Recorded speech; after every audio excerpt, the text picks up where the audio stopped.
Correction here, actually Oliver on Boros Feather. Do need to go back on that. This is a significantly harder matchup for Ross. Right. One of the big issues here is that the Feather deck puts up a similar clock, also has those protection spells, but they are a bit better at interacting with things like Reckless Rage and Shock, and a good chunk of their creatures are also just a little bit bigger, and the fact is the card God's Willing even kind of has a sort of pseudo-unblockable mode against a monocolor deck like Mono Blue. Yeah, with God's Willing, it's kind of your own dive down on Oliver's side. So you do have a lot of this interaction, I think, between the players when it comes to one mana instants in combat. Right. You're going to see a lot of sort of bobbing and weaving with the two trying to posture against one another in order to not expose themselves too much to what the other one's doing. A lot of what this is going to come down to is Tomajko trying to assemble Feather, the namesake of the deck, and Reckless Rage, because that's going to give him a recursive removal spell. On Oliver's side. So Ross Merriam mentioning he's on Mono Blue with M20. Mono Blue has an embarrassment of riches. Enough good cards in blue that you have, which ones you decide to play is it. It's not stock yet. So we see both players are starting out on some lands. I think the biggest additions, we see Spectral Sailor to the deck, Unsummon as a new card for the deck, and those are the ones Ross has in the main. Winged Words is something players could play, but Ross is not playing today. Right, and a lot of the thought there, I know Autumn Birch had originally had it in their article, but even they've tended to cut it lately. It's just the fact that you really want to be on Curious Obsession, and spending mana on your turn is not going to be great when you need to hold up those cards like Dive Down to make sure you can protect your creatures adequately. Both players here at 18, it was 10th District Legionnaire for Oliver Tomajko, and for Ross, it's Spectral Sailor suited up with a Curious Obsession.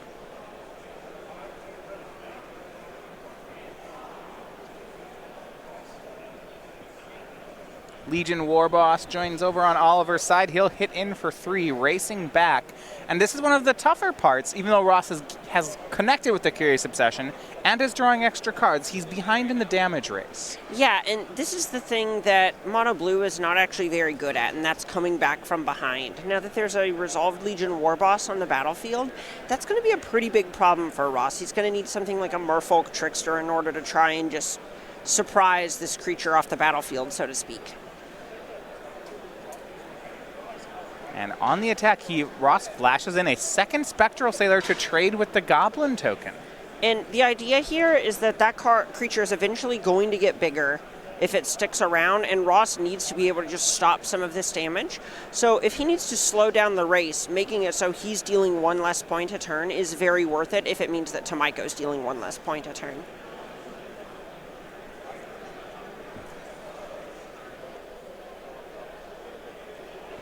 Both players down to 16 on that attack. Ross draws another card and passes with 3 mana up. Back to Oliver we go. Does he have another War Boss? He does. This is a big problem if Merriam doesn't have some way to answer this card. Yeah, it felt like a Merfolk Trickster may have been his way to deal with the first one, but with 2 of them, that's not going to work as well. Ooh, he does have the answer for it, though. Yeah, it's Wizard's Retort as a counter. The answer is the War Boss, but the one on the table is still going to do work.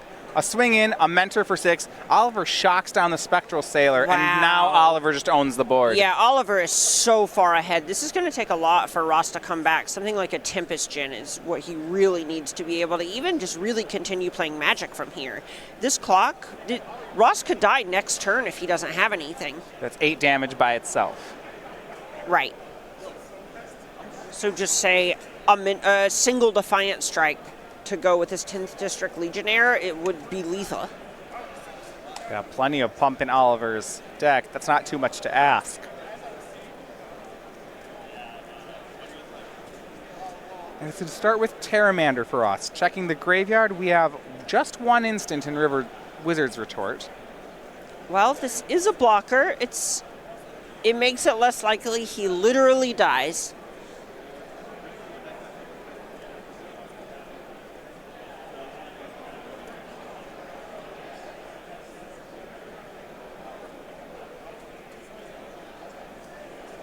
And trigger from Legion War Boss. Merfolk Trickster taps 10th District Legionnaire. And the Goblin tokens have to attack. So this is actually putting Tomajko in an odd squeeze if he doesn't have a God's Willing, where you either put Oliver in a spot where this 1/1 definitely dies, or Oliver has to offer the Legion War Boss for this Merfolk Trickster. So this is a good play on Merriam's spot, where even though he's very behind, this is a way for him to get back in the game.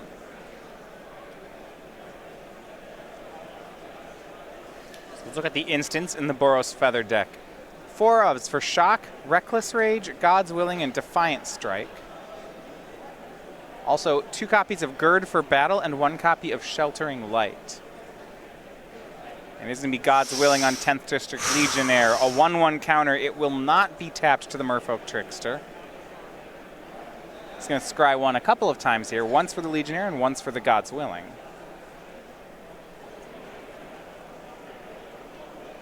Means the 3/3 is going to be unblockable. And they're going to swing on in a Mentor onto the Goblin token. This is a swing for 11. 3 of it cannot be blocked. Looks like Ross is going to go down to 3. Oh. Yeah. Dive down to protect his Trickster. Oliver has Reckless Rage, and at that point, Ross will pick up the cards. He's going to lose his board while Oliver loses nothing.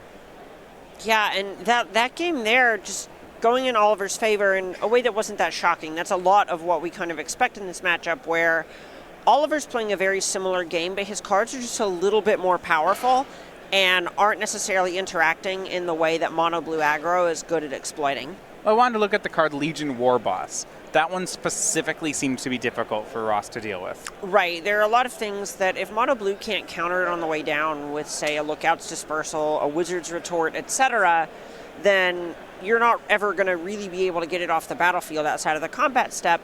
And if you don't have a Merfolk Trickster, then you're not going to be able to really block it down either, because a 2/2 is bigger than a 1/1, which, sounds very obvious, but at the end of the day, this Mono Blue deck has a bunch of 1/1 flyers. Moving over to the sideboard, Ross has picked up some extra tools out of... He has a tool here, it looks like, these Aether Gusts out of M20. Right, Aether Gust is a card that is going to be fairly good here, despite the fact that it looks like this Boros Feather deck is a white deck in a lot of ways. Most of the time, though, a good chunk of its creatures are going to be red, being kind of held up by a bunch of white cards rather than the other way around. So Aether Gust is going to be quite strong here. Yeah. Surge Mare is a card you could look into just because it is very big and good at blocking. It just kind of buys you time and forces Oliver to actually commit resources onto something like 10th District Legionnaire. Yeah. How do you feel about a card like Cerulean Drake? It has protection from red, but it is only a 1/1 for 2. It is very similar to Surge Mare in that it's a fine blocker. Another thing that it has going for it is able to attack through something like Feather. The fact that it's just great to put a Curious Obsession on because it can't be killed in response with Shock or Reckless Rage like we saw in that last game is going to be big. So at Star City Games, the weekly sale still in effect here. If you head over to starcitygames.com/sale, we have different cards on sale each week. They change on Monday, so make sure you check that one out today. It's going to be your last chance at this week's cards. I love that alternate border rather, Mox Opal, the Judge foil. It looks so good with the new Legendary border.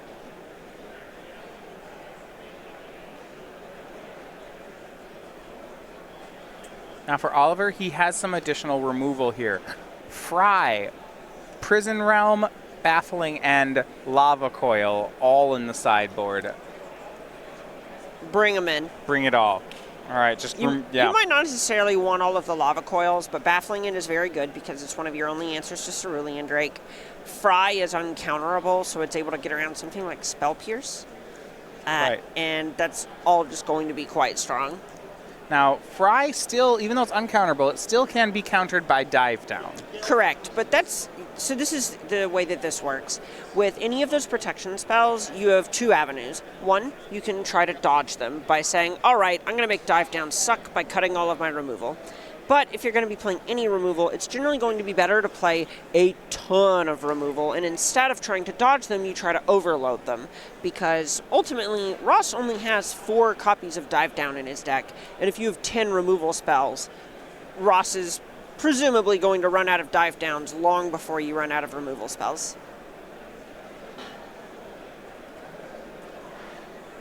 So in a deck like Boros Feather, when it boards into all this removal, what do they end up taking out for it? So the biggest things that you're probably not going to want to have in your deck anymore, Adonto Vanguard is something that is fine, but it's really only good going one direction. It's not very good at blocking, and it is also something that's incredibly embarrassing against the card Merfolk Trickster. So you're probably going to be interested in cutting that card, since the Trickster makes it a 1/1, and then you can't indestructible it to save it. Okay. So that's one that you're not going to be very happy to keep in your deck for that long. Sheltering Light's a little bit awkward because it ultimately is just a combat trick. And then finally, Gird for Battle is one where your creatures are frequently already bigger than your opponents, so you don't really need much help in that department. You would much rather just be trying to interact with what your opponent has or play more creatures. Spinning cardboard on something like Gird for Battle probably isn't where you want to be.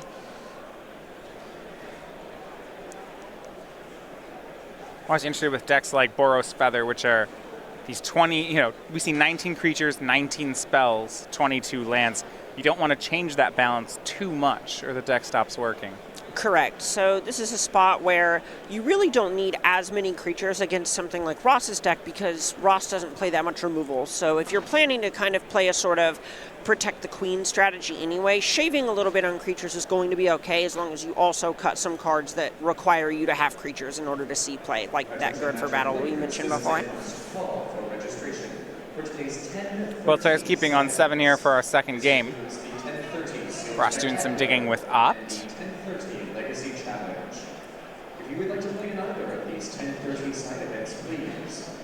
And it is one of those 3 sideboard Cerulean Drakes on turn 2 for Ross Merriam. Well, Oliver has Baffling End right now, or this Cerulean Drake is literally never dying. And does not cast Baffling End, and it's going to be, as you talked about, Curious Obsession on Cerulean Drake. It's that 1/2 that you really can't deal with. And this is the draw from Ross. It's likely he brought in Essence Capture to tag things like Legion Warboss and Feather. Adonto Vanguard attempted for Oliver. It is hit by an Essence Capture, a 1/1 counter on the Drake. Back to Ross. Oliver misses a land drop, and it might be a runaway Obsession game. Swings in for now 3. This is exactly what Mono Blue wants to be happening. You're just playing kind of one card at a time on both sides, all the while the Mono Blue deck is getting to draw an extra card and also get in for 3 damage. This is exactly where Mono Blue wants to be. Siren Storm Tamer from Ross to protect the Cerulean Drake, but there's nothing even to protect it from. It's only 10th District Legionnaire off of Oliver. And you said that the Drake can't be hit by Baffling End at this point because Ross is untapped. Exactly. This is the spot where if Ross has a Dive Down or a Siren Storm Tamer, then this is just going to be incredible.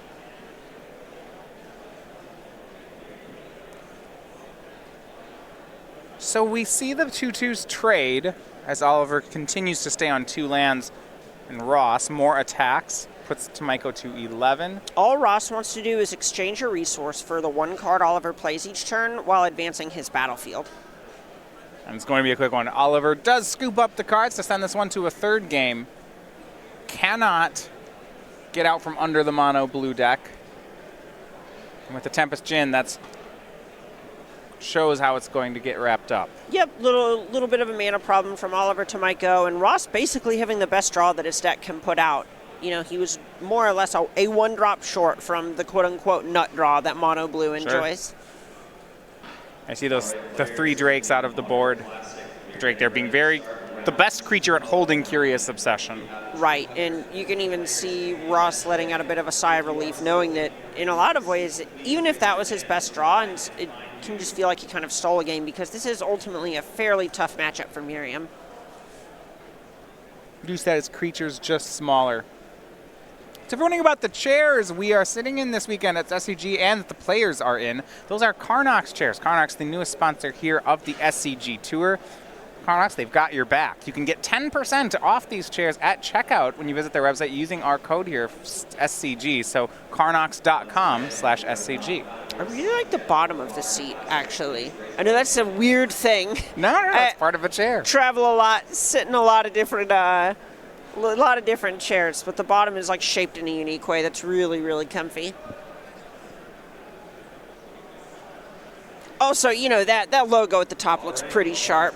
There we go. Branding, baby.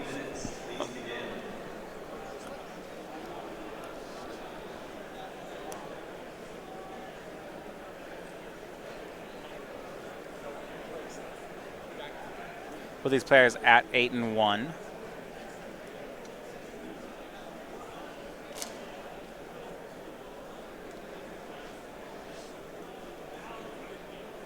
Good showing for Oliver with Boros Feather. We did not. A lot of players yesterday registered the deck, but it wasn't putting up great results outside of Oliver. So there's a tension where Boros Feather is quite good at beating up on the Temur Elementals deck that a lot of people wanted to bring. The problem is that the other deck good at beating up on Temur Elementals was Simic Nexus. And Boros Feather lines up very poorly against the Simic Nexus deck just because it's a deck that needs to win in the combat step 99% of the time. So you end up in this situation where there are multiple decks beating up on the deck that you want to beat, so it's less likely that your good matchup makes it into the later rounds. And as you progress into the later rounds, you're more likely to play against this other deck that you have a poor matchup against. It does feel like Simic Nexus was the deck of choice yesterday among at least Team Lotus Box. I know almost all of them showed up with it. Right.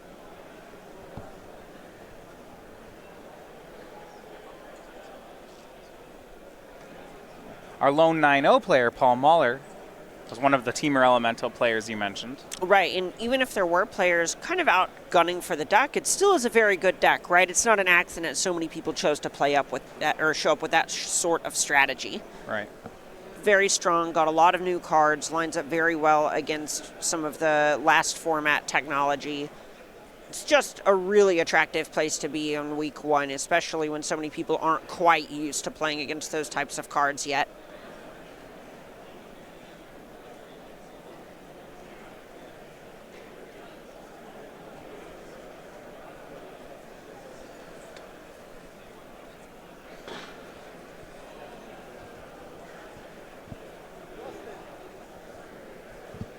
To game 3 we'll go here. Ross Merriam puts the opening hand back. Looks like a keep for Tomajko.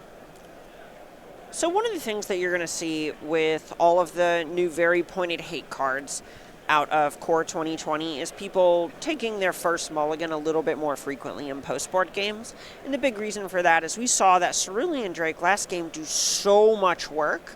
And that's because, honestly, even if it is only one piece of cardboard, it tends to have a sort of virtual card advantage built in, where that one card is worth 3 or 4 of Oliver's cards. So mulliganing to try and find those important power cards is going to lead to a higher game win percentage, even if at first it feels a little bit counterintuitive to say, I'm going to mulligan more.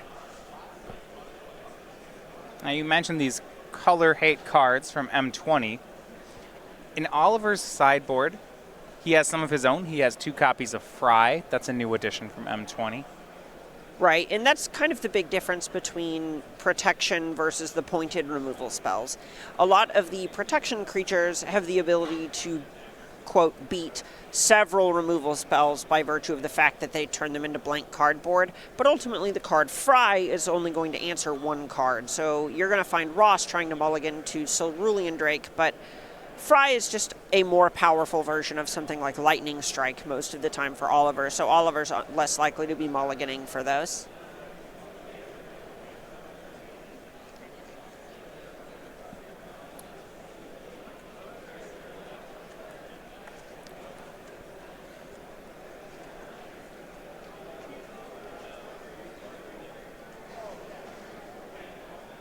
Ross has kept on the play, on the draw rather, with 6.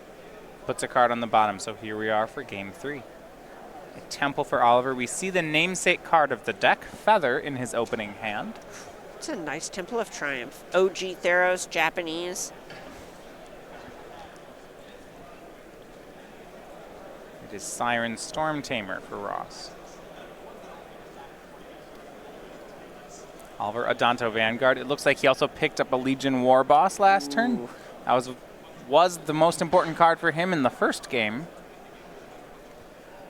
And it looks like Ross has both a Cerulean Drake and a Merfolk Trickster in his hand, so we may end up seeing a Merfolk Trickster gobble this Adonto Vanguard up. Right, if Oliver attacks into it, it would no longer be a 3-1 and go back to being a 1-1. It would not be able to be indestructible. Let's see if Oliver can sense that there's a Merfolk Trickster here. He casts Legion Warboss, which makes a token, and heads up from Oliver. Yeah, only swings the token. Now Ross is going to get to eat the token, but that well played for Oliver. Yep, absolutely. Did not take the bait. Standard classic players. The round finished for Merriam. Pairings are going up to the parents board and are at pairings.starcitygames.com. We will be letting the round clock run out, so if you need a brief break, please make it. Third land for Ross. If he wants to bluff another Trickster, he could attack with his Trickster here. Right, and honestly, it's the spot where Oliver would probably just take it, and that's the awkward thing, where since Oliver's creature is only a 1-1 during Ross's turn, he can either pay 4 life and block, or he can pay 2 life and take it, effectively. Sure, so the Trickster can just get in here. But it looks like Ross wants it more as a blocker, so he just attacks with the flyer. Right, and holding off this Legion Warboss is worth more than dealing 2 damage to Oliver. There is Cerulean Drake from Ross. Big draw from Oliver picking up a copy of God's Willing. It'll go well with that 4th land in his hand and the feather that you mentioned earlier. That's going to be so hard for Ross to race. We will have to see if that 4th land enters untapped or tapped. If he can God's Willing with a feather on the board, that feels like the best of both worlds. Yeah, that's just effectively giving everything on your side of the battlefield mono blue. It's only one thing at a time, but mono blue isn't very good at interacting, especially at multiple points in the same turn. So you'll frequently see spots where that's just going to be good enough. It looks like Oliver was just confirming in his head that he wanted to pay another 2 life to make that Sacred Foundry. He decides he does, casts Feather, and swings with the team. Cerulean Drake, a free block. Merfolk Trickster are going to block Legion Warboss, and now Oliver goes to work. Here is God's Willing, targeting Legion Warboss, protection from blue. Oh. And here's how the deck works. Feather. Whenever you cast an instant or sorcery spell that targets a creature you control, exile it instead of putting it in your graveyard as it resolves. That's what Oliver did. If you do, return it to your hand at the beginning of the next end step. So that God's Willing that just ate the Merfolk Trickster, that's back in Oliver's hand. Yeah, this is very close to the nightmare scenario for Ross. If Oliver gets to untap with this, you can see an Entrancing Melody hiding out in his hand, but that's not going to be enough mana to actually steal anything particularly effective while Oliver's God's Willing shields are down. Right, so you almost want to steal... Well, if he had a land, he could steal the Adonto Vanguard. He could steal the Goblin token. That is true. The best thing that Ross could hope to do is if he wanted to try to set something up through this God's Willing would be to do something to make Oliver pull the trigger on God's Willing during Oliver's instep, which would exile it until Ross's next turn. And Oliver would end up getting it back, but not on the following turn when Ross, presumably, hopefully, etc., has a 5th land in order to have this Entrancing Melody steal something like Feather to break this engine. Right. But that's so much that Ross has to jump through. The trigger says at the beginning of the next end step. So if you do it during an end step, it waits a full turn cycle before you get the card back. Exactly. 4th land for Ross. He has a Curious Obsession in hand. I think the idea, until this happened, was to put it on Cerulean Drake. He's going to Aether Gust the Feather. That's another one of those hate cards we mentioned from M20. Puts a red or green permanent or spell on top or bottom of its controller's deck. And then Ross shows the last 2 cards in his hand. It is 2 copies of Curious Obsession and a swing for 4. This keeps things close, actually. Wow, okay. And this Drake having protection from red is a lot, right? Feather can't block it. Yeah, and Oliver's down to 10. Ross is at 17, and Oliver's going to have a good clock, but if Ross can just draw a couple of blockers, that's not going to matter. Right. We look at Oliver's attack. So on the table, he has 7 power, and it's going to be 9 when he's attacking. So he is actually still winning the race. Right. Ross needs to find something, and he identified that last turn by just suiting this Drake up with these obsessions. And Oliver's play, both players know it is Feather with God's Willing up again. Ross is down to 8, draws Tempest Djinn. Swings at Cerulean Drake, Oliver to 7. 2 more cards for Ross. He has 5 in hand now.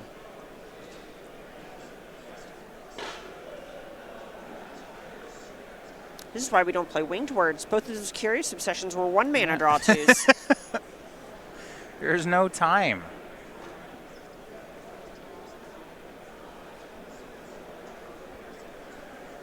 Five mana in play for Ross, 4 cards in hand. It's just him trying to figure out how to best allocate his mana. It's unlikely he can cast all 5 of these cards. And he needs to not lose the game through this God's Willing next turn.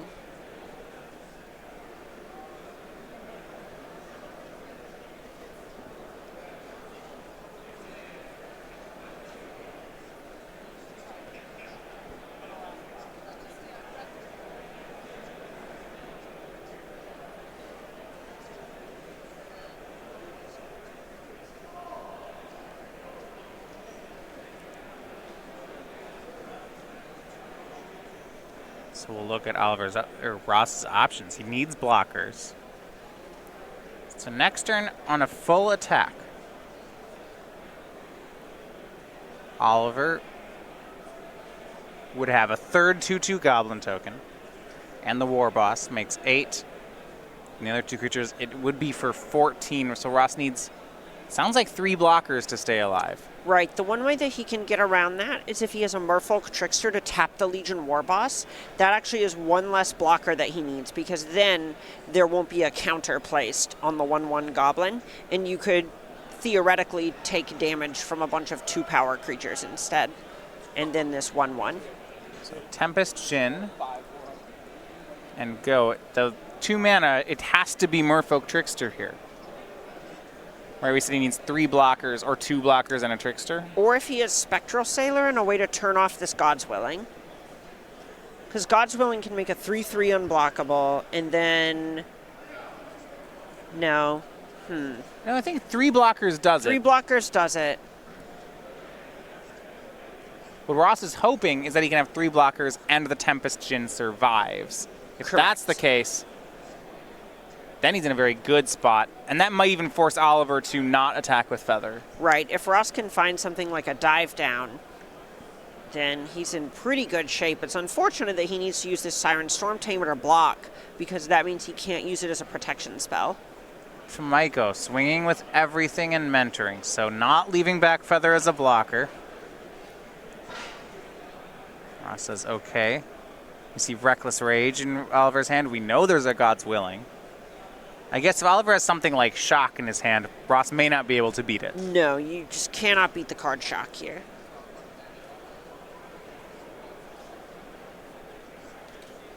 On Tomajko's side, we see Reckless Rage. 2 damage to Feather, 4 damage to Tempest Djinn. Now, of course, Ross on the table has a Siren Storm Tamer, but that's 1 less blocker. Exactly. You can't afford to pay a mana, sacrifice this Storm Tamer, and produce enough blockers to survive this hit.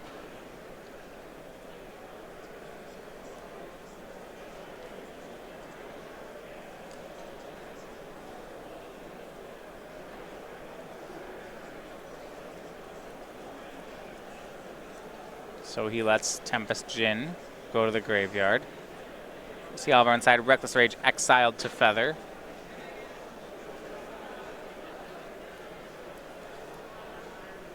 Spectral Sailor, that was that surprise blocker you'd mentioned. And another Spectral Sailor, so Ross does have enough creatures to survive.